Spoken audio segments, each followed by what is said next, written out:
हरे कृष्णा। जगत गुरु श्रील प्रभुपाद की जय। अनंत कोटि वैष्णवों की जय।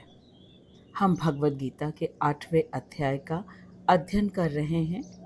इस अध्याय का नाम है अक्षर ब्रह्म योग या पार्थ प्रश्नोत्तर योग। आज हम इस अध्याय का श्लोक संख्या 14 का अध्ययन करने वाले हैं। श्लोक संख्या 9 से 13 तक भगवान ने योग मिश्र भक्ति के विषय में बताया था। योग मिश्र भक्ति का अर्थ है कि मन को अष्टांग योग के द्वारा नियंत्रित करके भगवान का चिंतन करना। पिछले कई श्लोकों में हमने योग मिश्र भक्ति के विषय में विस्तार से समझा है। यदि आपने पिछले श्लोकों के वीडियो को नहीं देखा तो अवश्य देखिएगा, ताकि योग मिश्र भक्ति के विषय में स्पष्ट रूप से आपको ज्ञान हो जाए। आइए अब हमें भगवान केवला भक्ति या शुद्ध भक्ति के विषय में बताने वाले हैं। केवला भक्ति, शुद्ध भक्ति या अनन्य भक्ति में कर्म, ज्ञान, ध्यान या योग अभ्यास का मिश्रण नहीं होता। यह केवल पूर्ण रूप से भक्ति पर ही आश्रित होती है। आइए हम श्लोक संख्या 14 का वाचन करते हैं। तत्पश्चात हम श्रील विश्वनाथ चक्रवर्ती ठाकुर द्वारा दिया गया अन्वय, भाव अनुवाद तथा श्रील प्रभुपाद जी द्वारा दिया गया तात्पर्य को पढ़कर इस अत्यंत महत्वपूर्ण श्लोक को समझने का प्रयास करेंगे। हम 8वें अध्याय में हैं और भगवद गीता के 7वें अध्याय से लेके 12वें अध्याय तक भगवान ने भक्ति योग के विषय में बताया है। पूर्ण विस्तार से हमें सब कुछ भगवान बता रहे हैं, जिससे कि हमें इस मनुष्य जीवन का पूर्ण उद्देश्य की प्राप्ति हो सके। मनुष्य जीवन का पूर्ण उद्देश्य है कि हम भगवान के श्री चरणों में प्रेम पूर्वक सेवा करें। यही एकमात्र मनुष्य जीवन का उद्देश्य है, लक्ष्य है। तो आइए हम एक एक श्लोक को खूब ध्यान से समझते हैं, ताकि हमें ये समझ में आए कि हमारे भगवान हमसे क्या कह रहे हैं। अध्याय 8 श्लोक संख्या 14। अनन्य चेताः सततं यो मां स्मरति नित्यशः तस्याहं सुलभः पार्थ नित्ययुक्तस्य योगिनः। अनन्यचेताः सततं यो मां स्मरति नित्यशः तस्याहं सुलभः पार्थ नित्ययुक्तस्य योगिनः।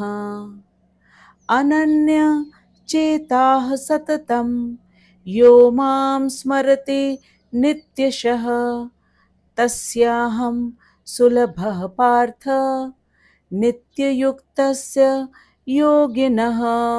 पार्थ, हे पार्थ, अनन्य चेताः, अन्य भावना शून्य, यह जो माम मुझे सततम निरंतर नित्यशः प्रतिदिन स्मरति स्मरण करते हैं, तस्य नित्ययुक्तस्य उन नित्ययुक्त योगिनः योगी के लिए अहम मैं सुलभः सुलभ हूँ।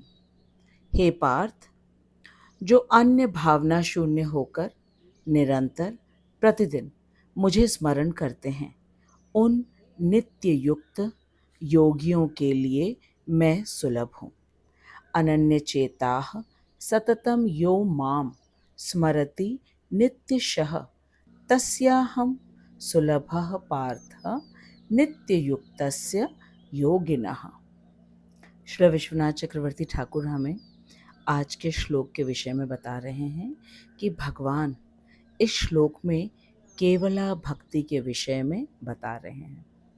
विश्वनाथ चक्रवर्ती ठाकुर कह रहे हैं कि भगवान ने कहा कि जिनका चित्त, चित्त अर्थात हृदय, भक्ति के अतिरिक्त कर्म, ज्ञान, योग आदि अनुष्ठानों में, अन्य देवताओं की आराधना में, स्वर्ग, अपवर्ग आदि प्राप्य वस्तुओं में नहीं है, जो काल, देश, पात्र की शुद्धि आदि की अपेक्षा न कर प्रतिदिन मेरा ही स्मरण करते हैं, उन भक्तों के लिए मैं सुलभ अर्थात सुख लभ्य हूँ। इसका अर्थ है कि उनमें योग, ज्ञान के अभ्यास आदि से उत्पन्न दुख का अभाव होता है।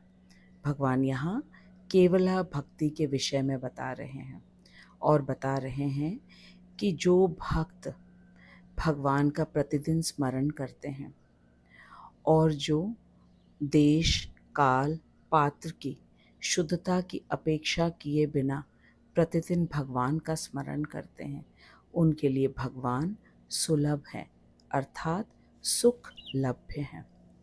और ऐसे भक्तों के लिए भगवान ने कहा है कि उन्हें वह क्लेश भी नहीं मिलता है जो कर्म, ज्ञान, ध्यान, योग के अभ्यास से मिलता है।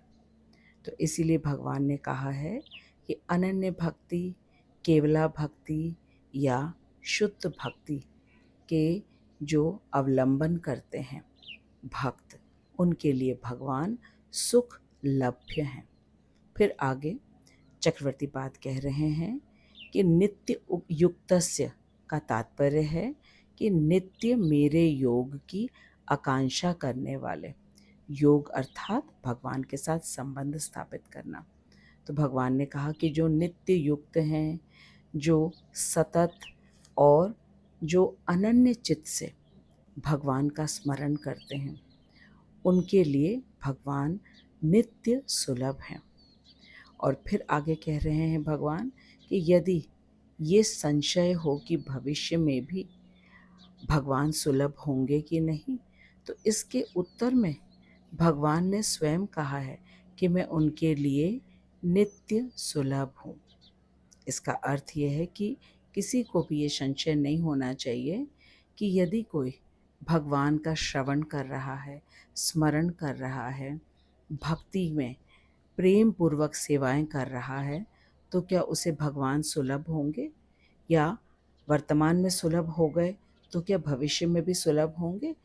इस समस्त बातों का संशय मिटाने के लिए भगवान ने कहा कि भगवान ऐसे अनन्य शुद्ध भक्त को नित्य सुलभ है।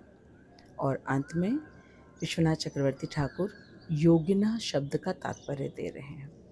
योगिना शब्द का तात्पर्य है कि भक्ति योगवान या दास्य, सख्य आदि भाव से युक्त।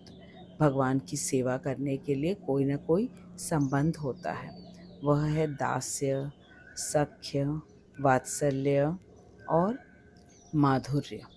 इन सभी रसों में किसी भी एक रस में युक्त होकर के जब भक्त भगवान की प्रेम पूर्वक सेवा करते हैं, तो उसके लिए योगिनः शब्द कहा गया है कि भक्ति योगवान या दास्य, सख्य आदि भाव से युक्त भक्त, ऐसे भक्त के लिए भगवान नित्य सुलभ है।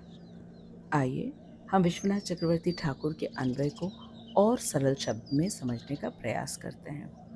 अनन्य चेता, अनन्य चेता का अर्थ है कि अन्य कहीं भी चित्त नहीं लगा है, जिसका अर्थ है कि अन्य किसी विधि का पालन नहीं करना, जैसे कि कर्म, ज्ञान, ध्यान या योग के मार्ग का अवलंबन नहीं करता, और फिर इष्ट भी केवल कृष्ण, इसके अलावा किसी देवी देवता की पूजा नहीं करना, और साथ ही सब कुछ केवल कृष्ण की ही प्रसन्नता के लिए करना, और इसमें अपने कोई स्वार्थ सिद्धि की भावना, कामना नहीं रखना। इसी को अनन्य चेता कहते हैं।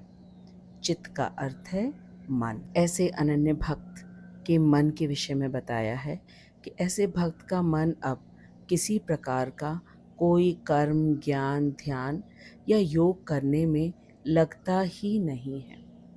मन केवल कृष्ण की कथा, लीला, गुणगान करने में लगता है।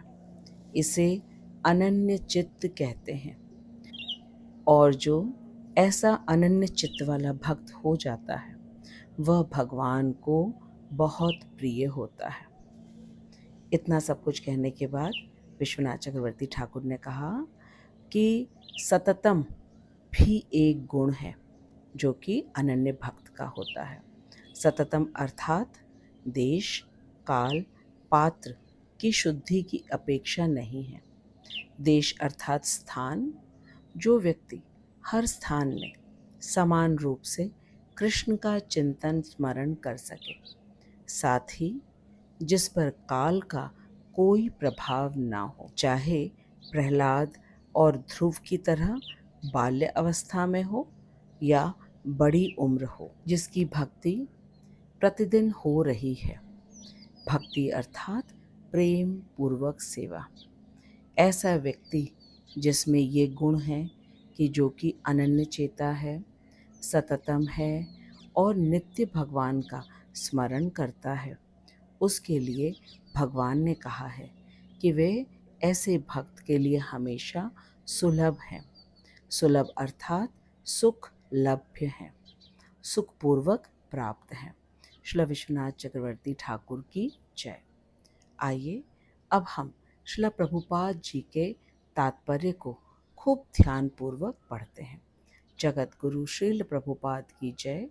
अनंत कोटि वैष्णवों की जय। श्रील प्रभुपाद के तात्पर्य को पढ़ने से पहले आइए एक बार हम आज के श्लोक का प्रभुपाद जी ने जो अनुवाद दिया है उसको पढ़ते हैं।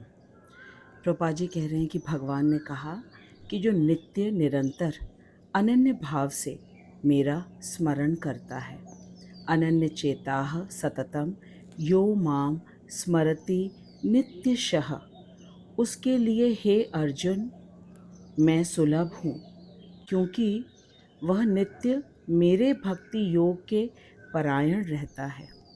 तस्य अहम सुलभः पार्थ नित्य युक्तस्य योगिनः।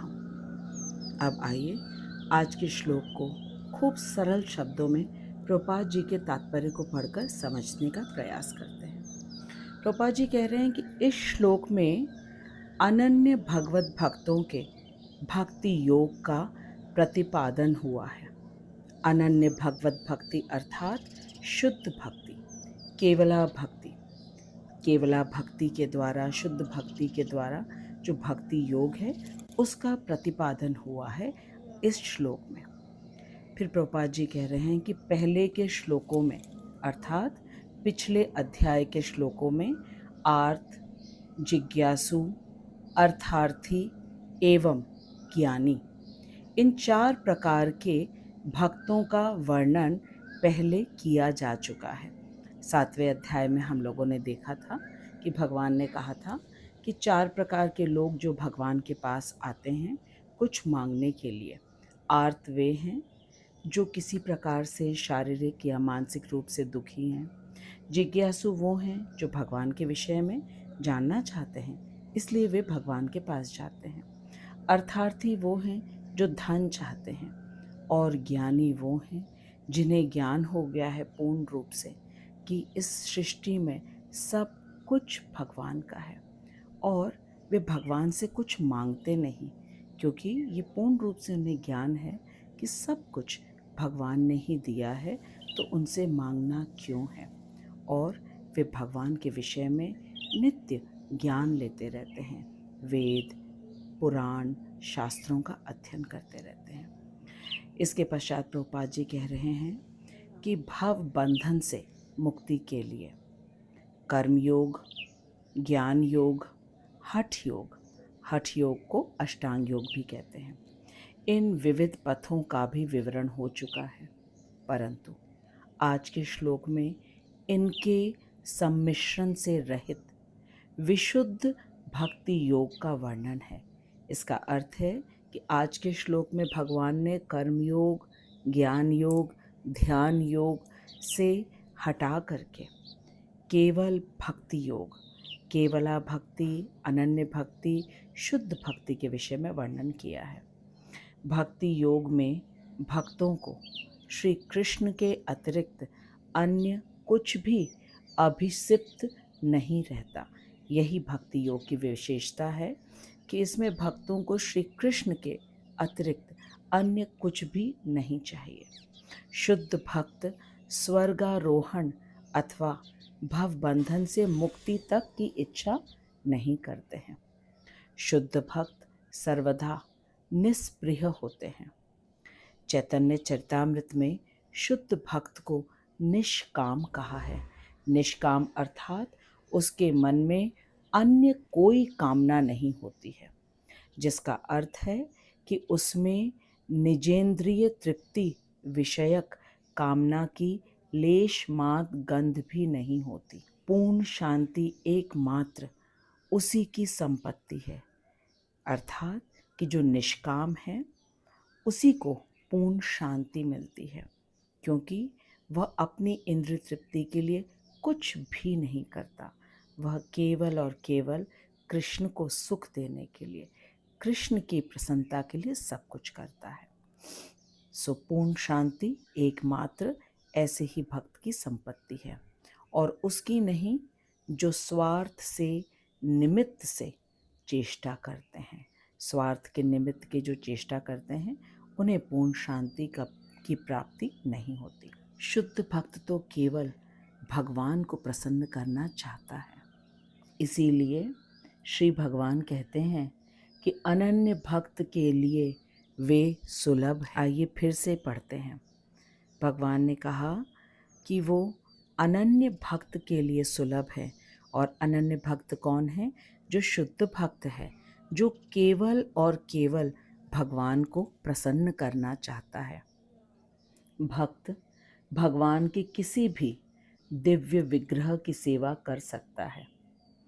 किसी भी दिव्य विग्रह अर्थात भगवान के अनेक स्वरूप हैं, जैसे कि वराह भगवान, नरसिंह भगवान, परशुराम, राम, वामन, इस तरह के भगवान के अनेक विग्रह हैं, और शुद्ध भक्त किसी की भी सेवा कर सकता है।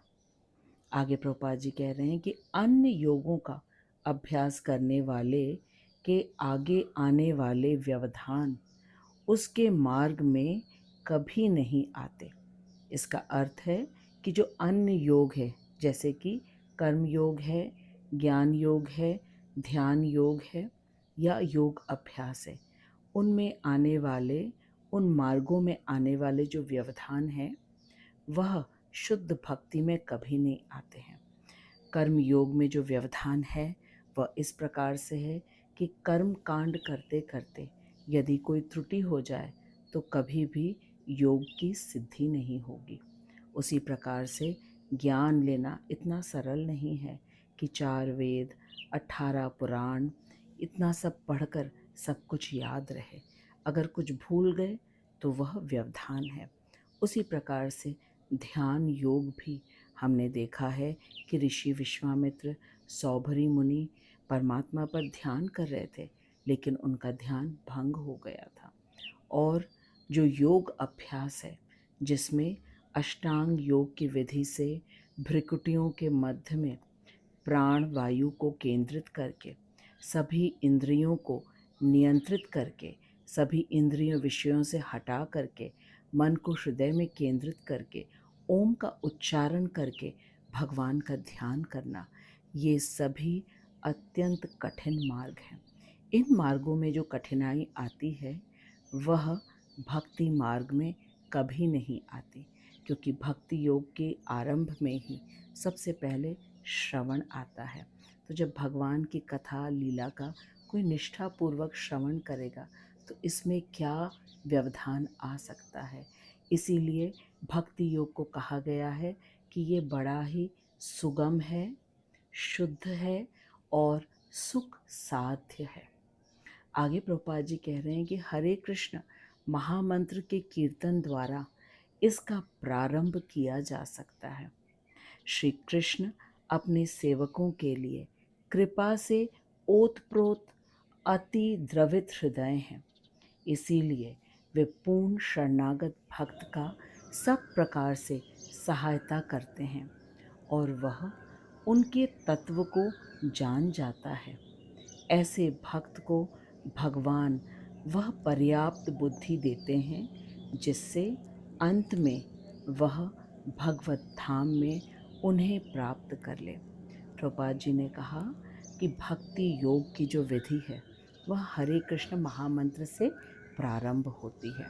हरे कृष्ण महामंत्र बहुत ही सरल है, स्पष्ट उच्चारण करते हुए कभी भी कोई भी कहीं भी कर सकता है और इस प्रकार से हृदय शुद्ध होता जाता है। और फिर भगवान की कथा का श्रवण करना। भगवान अपने सेवकों पर अत्यंत ही दयालु हैं और उनका हृदय करुणा से भरा हुआ है। और जब वे देखते हैं कि उनके शरणागत भक्त उनकी कथा लीला का श्रवण करना चाहते हैं तो भगवान ही परमात्मा रूप में हृदय में बैठे उनकी सहायता करते हैं। इसीलिए कहा गया है कि भक्ति योग बड़ा सुगम है, शुद्ध है और सुख साध्य है।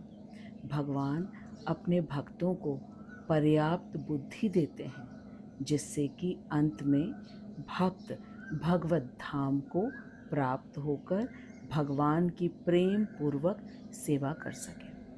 प्रभुपाद जी आगे कह रहे हैं कि शुद्ध भक्त की यह एक विशेष योग्यता है कि वह देश काल का विचार किए बिना सदा ही श्री कृष्ण का चिंतन स्मरण करता रहता है। उसकी भगवत स्मृति में कभी कोई अंतर नहीं आता। वह किसी भी देश काल में भगवत सेवा कर सकता है। आगे प्रभुपाद जी कह रहे हैं कि कुछ व्यक्तियों का कहना है कि भक्त को वृंदावन आदि तीर्थों अथवा प्रभु वास स्थलों में ही निवास करना चाहिए। वृंदावन, द्वारिका, मथुरा, जगन्नाथपुरी, अयोध्या ये सब भगवान की लीला स्थलियाँ हैं। इनको तीर्थ कहा जाता है। और प्रभु वास स्थल अर्थात जहाँ पे भगवान के भक्त रहते हैं। तो कुछ व्यक्तियों का कहना है कि भक्त को वृंदावन जैसे तीर्थ स्थल, वृंदावन, मथुरा, द्वारिका, पुरी, अयोध्या जैसे तीर्थ स्थलों में रहना चाहिए अथवा भक्तों के साथ ही रहना चाहिए। लेकिन प्रभुपाद जी कह रहे हैं कि जो शुद्ध भक्त है वो जहाँ भी रहेगा वहीं उसके भक्ति योग के प्रताप से वृंदावन प्रकट हो जाएगा। इसी कारण श्री अद्वैताचार्य ने श्रीमान महाप्रभु चैतन्य देव से निवेदन किया था, प्रभु जहाँ आपका निवास है वहीं वृंदावन धाम है। प्रभुपाद जी आगे कह रहे हैं कि शुद्ध भक्त श्री कृष्ण के अभिराम स्मरण ध्यान में अविराम तन्मय रहता है। प्रभुपाद जी कह रहे हैं शुद्ध भक्त के लक्षण और गुणों के विषय में बता रहे हैं कि शुद्ध भक्त श्री कृष्ण के अभिराम स्मरण ध्यान में अविराम तन्मय रहता है। अभिराम अर्थात आनंद पूर्वक और अविराम अर्थात निरंतर वह भगवान के कथा, श्रवण, स्मरण, ध्यान में ही रहता है। यही वे सद्गुण हैं जिनके कारण शुद्ध भक्त के लिए कृष्ण अति सुलभ है। भक्ति योग के पथ को भगवद गीता में अन्य सभी पथों से उत्तम कहा गया है। भक्ति योगी सामान्यतः शांत, दास्य, सख्य, वात्सल्य एवं माधुर्य इन 5 रसों में निष्ठ होते हैं। इनमें से किसी भी रस में निष्ठ शुद्ध भक्त निरंतर भगवत सेवा के परायण रहता है। वह क्षण भर को भी अपने प्रियतम श्री भगवान को नहीं भूल सकता है। इसी से उसके लिए श्री भगवान अति सुलभ हैं। प्रभुपाद जी आगे कह रहे हैं कि श्री श्याम सुंदर की क्षण मात्र की विस्मृति भी शुद्ध भक्त के लिए असहनीय होता है। इसी प्रकार भगवान भी अपने शुद्ध भक्त को क्षण भर के लिए भी नहीं भुला सकते। हरे कृष्ण महामंत्र का संकीर्तन करने की कृष्ण भावना पद्धति का यह महान वरदान है। प्रभुपाद जी हमें कृष्ण भावना पद्धति का रहस्य बता रहे हैं कि श्री श्याम सुंदर की क्षणमात्र की विस्मृति भी शुद्ध भक्त के लिए असहनीय है। अर्थात शुद्ध भक्त हमेशा भगवान के चिंतन स्मरण में लगा रहता है, और ठीक इसी प्रकार भगवान भी अपने शुद्ध भक्त को क्षण भर के लिए भी नहीं भुला सकते हैं। हरे कृष्ण महामंत्र का संकीर्तन करने की कृष्ण भावना पद्धति का ये महान वरदान है कि भक्त हमेशा भगवान के स्मरण चिंतन में लगा रहता है, और भगवान भी हमेशा भक्त को स्मरण चिंतन में लगे रहते हैं। भगवान ने तो कुरुक्षेत्र के युद्ध के मैदान में भी हम सबको नहीं भुलाया। वे वहाँ पर थे, लेकिन हमारे कल्याण के लिए अपने पार्षद सखा नित्य भक्त को मोहित करके उन्होंने भगवद गीता दी। और इसकी पद्धति आरंभ होती है हरे कृष्ण महामंत्र से। यदि कोई भगवान की शुद्ध भक्ति करना चाहता है तो प्रथम सोपान है हरे कृष्ण महामंत्र का संकीर्तन। संकीर्तन अर्थात भक्तों के साथ उच्च स्वर में हरे कृष्ण महामंत्र का संकीर्तन करना, जिससे हृदय क्रमशः शुद्ध हो जाता है। और फिर शुद्ध हृदय से जब भगवान की कथा का श्रवण, भगवान की लीलाओं का श्रवण स्मरण करता है शुद्ध भक्त, इसे कहते हैं केवला भक्ति, अनन्य भक्ति। और ऐसे भक्त के लिए भगवान हमेशा सुलभ होते हैं, क्योंकि भगवान ने स्वयं ही आज के श्लोक में कहा। श्रील प्रभुपाद जी के पूरे तात्पर्य को आइए एक बार फिर से हम सार रूप में समझते हैं। प्रभुपाद जी कह रहे हैं कि भगवान ने बताया कि शुद्ध भक्त, अनन्य भक्त उन्हें सर्वप्रिय हैं, और वे अपने अनन्य भक्तों के लिए सर्वदा सुलभ हैं। श्रील प्रभुपाद जी हमें बता रहे हैं कि अनन्य भक्त के लक्षण हैं कि वह भक्ति के अलावा किसी और विधि का अवलंबन कभी नहीं करता। वह कर्म, ज्ञान, ध्यान तथा योग में बिल्कुल भी रुचि नहीं रखता। उसका मन भक्ति की क्रियाओं के अलावा कहीं और लगता ही नहीं, तथा उसका एकमात्र इष्ट है, और वह इष्ट है श्री कृष्ण। वह श्री कृष्ण के अलावा किसी और देवी देवता की पूजा नहीं करता। वह बिल्कुल भी स्वार्थी नहीं है भौतिक वस्तुओं को प्राप्त करने के लिए। उसका मात्र एक ही लक्ष्य है कि वह कैसे श्री कृष्ण को प्रसन्न करे। शुद्ध भक्त का यह विशेष लक्षण है कि वह देश काल का विचार किए बिना सदा ही श्री कृष्ण के चिंतन स्मरण में लगा रहता है। इस बात को प्रमाणित करने के लिए श्रील प्रभुपाद जी के उदाहरण से अच्छा उदाहरण कौन सा हो सकता है। श्रील प्रभुपाद जी जब राधा दामोदर मंदिर वृंदावन में रहते थे और वहाँ से वे अमेरिका गए, तब उनके चिंतन में, स्मरण में सदा ही राधा कृष्ण और वृंदावन था। उनके चिंतन स्मरण में अमेरिका का कोई प्रभाव नहीं पड़ा। वे अमेरिका वासियों के मध्य में रहे, जो कि घोर रजोगुणी तमोगुणी लोग थे। लेकिन प्रभुपाद जी उन लोगों के साथ रहकर भी सदा ही श्री कृष्ण के चिंतन स्मरण में मग्न रहते। बल्कि प्रभुपाद जी ने तो अमेरिका के उन नव युवक युवतियों को कृष्ण भावना भावित बना दिया। जो लोग राम कृष्ण का नाम तक नहीं जानते थे, प्रभुपाद जी ने उनको हरे कृष्ण महामंत्र पर नृत्य करा दिया। ये है एक शुद्ध भक्त का लक्षण कि वह किसी भी देश में रहे, लेकिन उसका चिंतन तो सदा ही कृष्ण से युक्त रहता है। शुद्ध भक्त के ऊपर काल का भी कोई प्रभाव नहीं पड़ता। सामान्यतः साधारण व्यक्तियों में देखा गया है कि वे वृद्धावस्था में अपना ही कार्य नहीं कर पाते, तो भगवान की सेवा तो बहुत दूर है। लेकिन श्रीला प्रभुपाद जी ने 70 वर्ष की वृद्ध आयु में प्रत्येक रविवार को 200 लोगों का प्रसाद बनाते, स्वयं परोसकर उन अमेरिकन्स को खिलाते और फिर उनके झूठे बर्तनों को धोते। हमारे लिए ये सोचना भी असंभव है, लेकिन प्रभुपाद जी ने करके दिखाया है। यह है एक शुद्ध भक्त के लक्षण। शुद्ध भक्त अपने आचरण से पूरे जगत को सिखाते हैं कि भगवान की भक्ति किस प्रकार से की जाती है। प्रभुपाद जी जब 1965 में जलदूत से अमेरिका जा रहे थे, तब उन्हें 2 बार दिल का दौरा पड़ा, लेकिन वे बिल्कुल भी विचलित नहीं हुए।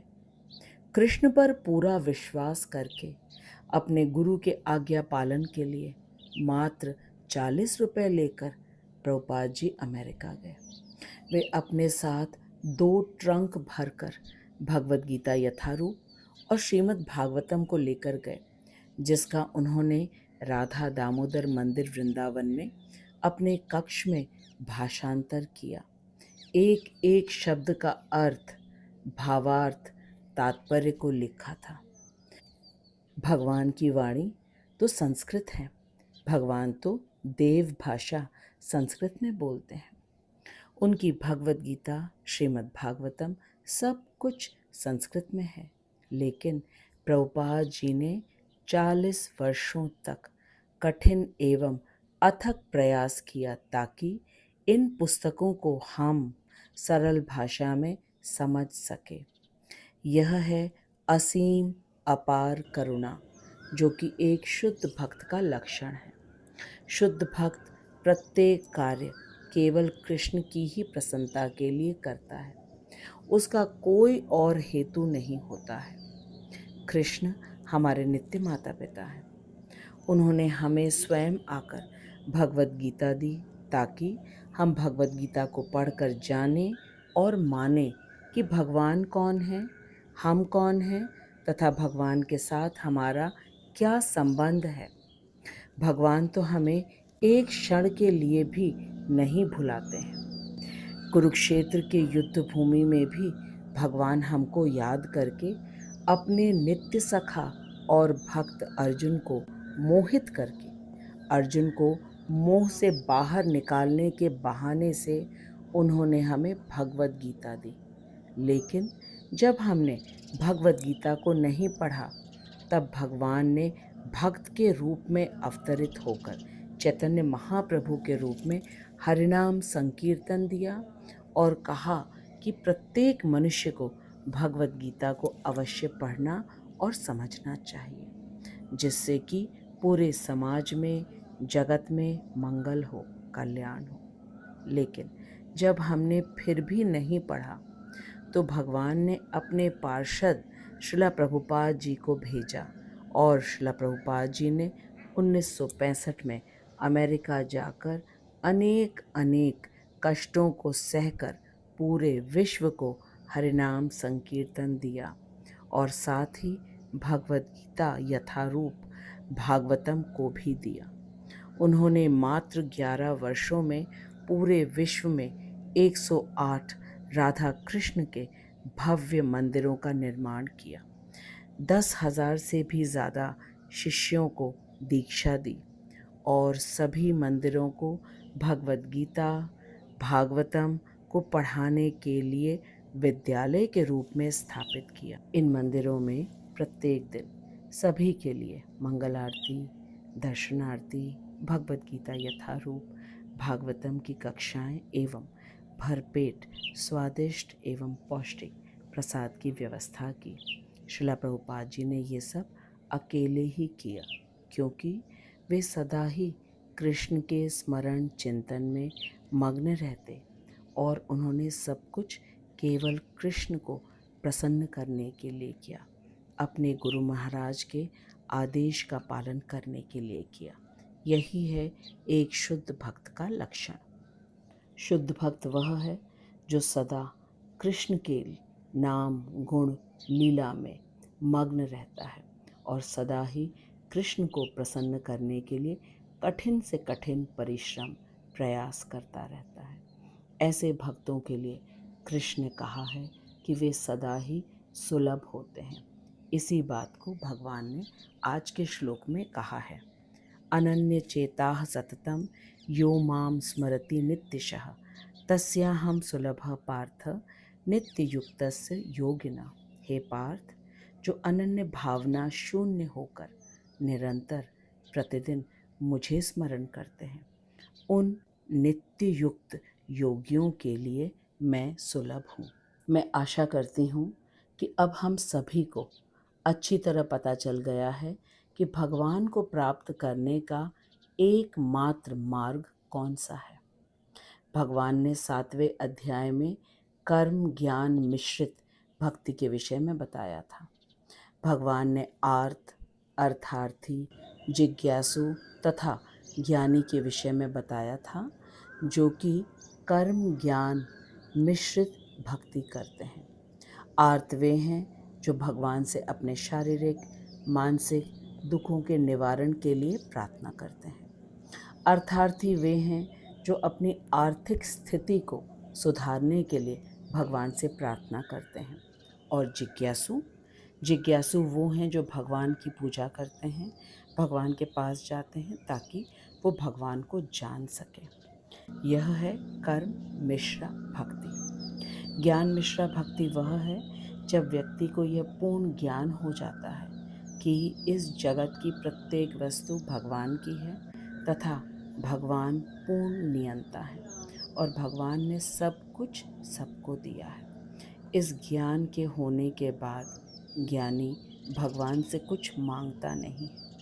यह है ज्ञान मिश्र भक्ति। यह सब कुछ बताने के बाद भगवान ने केवला भक्ति या अनन्य भक्ति के विषय में बताया। 8वें अध्याय के श्लोक संख्या 5, 6, 7, 8 में भगवान ने केवला भक्ति के विषय में बताया, जो कि शुद्ध भक्ति है और इसमें कर्म ज्ञान ध्यान का समावेश नहीं। भगवान ने कहा, अंतकाले च मामेव स्मरण मुक्त्वा कलेवरम यह प्रयाति स मद्भावम याति न अस्ति यत्र संशयः। भगवान ने कहा कि जो कोई अंतकाल में मेरा स्मरण करता हुआ देह को त्यागता है, वह तत्काल मेरे स्वभाव को प्राप्त हो जाता है। इसमें कुछ भी संदेह नहीं है। इसके बाद अर्जुन के मन में प्रश्न आया कि यदि कोई आपका स्मरण न कर सके तो क्या होगा उसका। इसके उत्तर में भगवान ने कहा, यम यम वापि स्मरण भावम त्यज्यन्ते कलेवरम तम तमे वैति कौन्तेय सदा तद्भाव भावितः। भगवान ने कहा कि जिस जिस भी भाव का स्मरण करते हुए जो जीव देह त्याग करता है, उसको वह निस्संदेह प्राप्त होता है, क्योंकि वह जीवन में सदा उसी भाव में भावित रहा है। स्पष्ट रूप से भगवान ने कहा कि जो व्यक्ति जिस भाव का स्मरण करते हुए देह का त्याग करता है, वह उसको ही निस्संदेह प्राप्त करेगा। जो देवी देवताओं का स्मरण करेगा वो देवलोकों में जाएगा, जो पितरों का स्मरण करेगा वो पितृलोकों में जाएगा, और जो अन्य भूतों का स्मरण करेगा 84 लाख योनि में, फिर वह उन देहों को प्राप्त करेगा। तो भगवान ने स्पष्ट रूप से बताया कि जो उनका स्मरण करेंगे वो उनको प्राप्त करेंगे, और यदि कोई उनका स्मरण छोड़ करके किसी और का स्मरण करेंगे तो वह उनको ही प्राप्त होगा। इसके बाद भगवान से अर्जुन ने कहा कि अंत समय में तो बहुत कठिन समय होता है, और उस समय किस प्रकार से कोई भगवान को स्मरण कर सकता है, क्योंकि अंत समय में तो कंठ अवरुद्ध हो जाता है, बहुत कठिन परीक्षा होती है। तो इसके उत्तर में भगवान ने कहा कि तस्मात् सर्वेषु कालेषु माम अनुस्मर युद्धे च मयि अर्पित मनोबुद्धि मामे वैश्यसी असंशयम। भगवान ने कहा कि इसीलिए हे अर्जुन, तू मेरा कृष्ण रूप का निरंतर चिंतन कर और साथ साथ युद्ध रूपी स्वधर्म का आचरण भी कर। इस प्रकार अपनी क्रियाओं को मेरे अर्पण करके मन बुद्धि को मुझ में एकाग्र करने से तो निसंदेह मुझको ही प्राप्त होगा। इस श्लोक से स्पष्ट रूप से भगवान ने कहा कि पहले सबसे मुख्य चीज़ है कि हमें भगवान का स्मरण करते रहना है पूरे जीवन भर, सर्वेषु कालेषु, हमेशा भगवान का स्मरण करते हुए और प्रत्येक कार्य को करना है, क्योंकि भगवान ने कहा है तस्मात् सर्वेषु कालेषु माम अनुस्मर युद्ध च। स्मरण पे भगवान ने पहले बल दिया है और बाद में युद्ध कहा है। इसका अर्थ है कि भगवान का स्मरण करना, चिंतन करना कृष्ण रूप में कितना कितना कितना महत्वपूर्ण है, इस श्लोक से पता चल गया। इसके बाद जब अर्जुन ने कहा कि कैसे किया जाएगा इसको, ये तो बहुत कठिन है, तब भगवान ने कहा अभ्यास योग युक्तेन चेतसा न अन्य गामिना परमम पुरुषम दिव्यम याति पार्थ अनुचिंतयन। भगवान ने कहा हे पार्थ, जो पुरुष अनन्य चित्त से निरंतर परम पुरुष के स्मरण का अभ्यास करता है वह निसंदेह मुझको ही प्राप्त होता है। तो इन चारों श्लोकों में भगवान ने अपने स्मरण पर बल दिया है। भगवान का स्मरण, चिंतन और साथ में अपने प्रत्येक कार्य को करते रहना। इस प्रकार से जो अभ्यास करता है अंतकाल में भगवान का स्मरण निश्चित रूप से होगा। ये भगवान ने बताया, इसी को भगवान ने कहा है इसका अभ्यास करना है। ये सब कुछ बताने के पश्चात भगवान ने ये भी बताया कि भगवान का स्मरण किस रूप में करना है और भगवान के दिव्य गुणों के विषय में भी भगवान ने बताया, ताकि किसी को भी कोई संशय न रह जाए कि भगवान कौन है। भगवान ने बताया कि जो एकाग्र चित्त होकर तथा भक्ति सहित योग बल से दोनों भ्रिकुटियों के मध्य प्राणवायु को भली भांति स्थापित कर सर्वज्ञ सनातन अखिल नियंता सूक्ष्म से सूक्ष्मतर सबके विधाता अचिंत्य रूप सूर्य के सदृश स्वयं प्रकाशित और प्रकृति से अतीत पुरुष को मृत्यु काल में स्मरण करते हैं, वे उसी दिव्य परम पुरुष को प्राप्त करते हैं।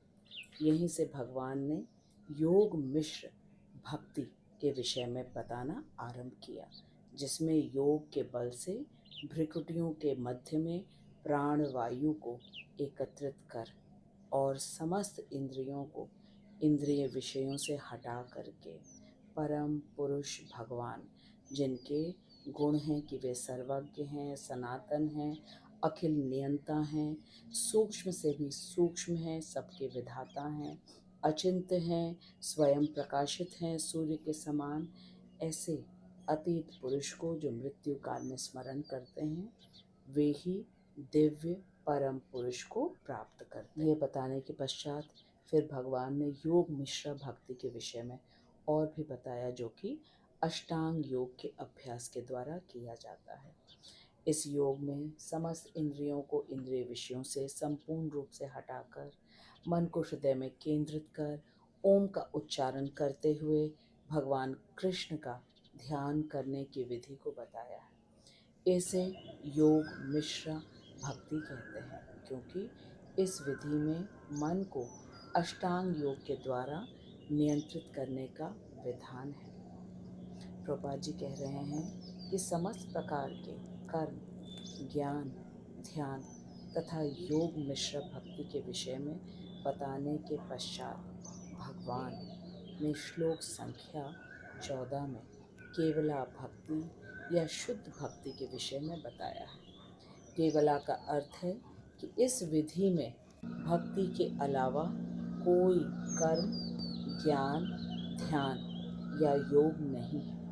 केवला भक्ति को अनन्य भक्ति या शुद्ध भक्ति भी कहते हैं। भगवान ने कहा है कि वे ऐसे भक्तों के लिए हमेशा सुलभ रहते हैं। अनन्य और शुद्ध भक्तों के लिए भगवान सुलभ हैं। सुलभ अर्थात सुख पूर्वक लभ्य है। बाकी सारी विधियों के लिए भगवान दुर्लभ हैं और वे मार्ग अत्यंत क्लेशदायक भी हैं। शास्त्र के अनुसार कर्मकांड करने पर भी त्रुटि हो सकती है। ज्ञान लेना भी कष्टदायक है। 4 वेद, 18 पुराण, 8 उपनिषद, इन सबको पढ़ना इतना आसान नहीं है और पढ़ने के बाद भी सब कुछ याद रखना प्रायः असंभव है। ध्यान मार्ग के लिए ब्रह्मचर्य का पालन अवश्य है और योग अभ्यास के लिए सभी इंद्रियों को समस्त इंद्रिय विषयों से पूर्ण रूप से हटाकर मन को हृदय में नियंत्रित करके ओम का उच्चारण करके भगवान का दर्शन करना सरल नहीं है। यद्यपि यह सभी विधियां शास्त्र अनुमोदित हैं, परंतु कलयुग में इनका पालन कर पाना असंभव है। इसीलिए श्रील प्रभुपाद जी ने सबसे सरल विधि को बताया है हम सबके लिए। वह विधि है प्रत्येक दिन 16 माला हरे कृष्ण महामंत्र का जप करना, भगवत गीता यथारूप भागवतम का पूर्ण निष्ठा से श्रवण करना और जिह्वा से केवल कृष्ण का गुणगान करना और कृष्ण प्रसाद का सेवन करना। इस विधि का अभ्यास करते करते एक दिन व्यक्ति शुद्ध भक्त अवश्य बन जाएगा, जिसके लिए भगवान ने कहा है कि ऐसे शुद्ध भक्त के लिए वे हमेशा सुलभ है। मैं आशा करती हूँ कि अब हम सभी ने आज के श्लोक को अच्छी तरह समझा है और हम भी शुद्ध भक्त करने का प्रयास करेंगे, संकल्प करेंगे। मैं श्रीला प्रभुपाद जी, श्रीला विश्वनाथ चक्रवर्ती ठाकुर तथा अपने शिक्षा गुरु हिज ग्रेस हरिमोहन दास प्रभु जी को दंडवत प्रणाम करती हूँ, जिनकी अहेतु की कृपा से हम भगवद गीता यथारूप को सुनने का, समझने का प्रयास। मैं आपको भगवान के वचनों को निष्ठा एवं धैर्य के साथ सुनने के लिए धन्यवाद देती हूँ। यदि आपके मन में कोई प्रश्न हो तो अवश्य पूछिएगा। मैं श्रीला प्रभुपाद जी की कृपा से आपके प्रश्न का उत्तर देने का पूर्ण प्रयास करूँगी। अब हम अगले सप्ताह में मिलेंगे एक नए श्लोक के साथ। तब तक आप इस वीडियो को खूब अच्छी तरह देखिए, अन्यों के साथ शेयर कीजिए और खूब मन लगा के हरे कृष्ण महामंत्र का जप करिए। हरे कृष्ण कृष्ण कृष्ण हरे हरे, हरे राम राम राम हरे हरे। जगत गुरु श्रील प्रभुपाद की जय। अनंत कोटि वैष्णवों की जय। हरे कृष्ण।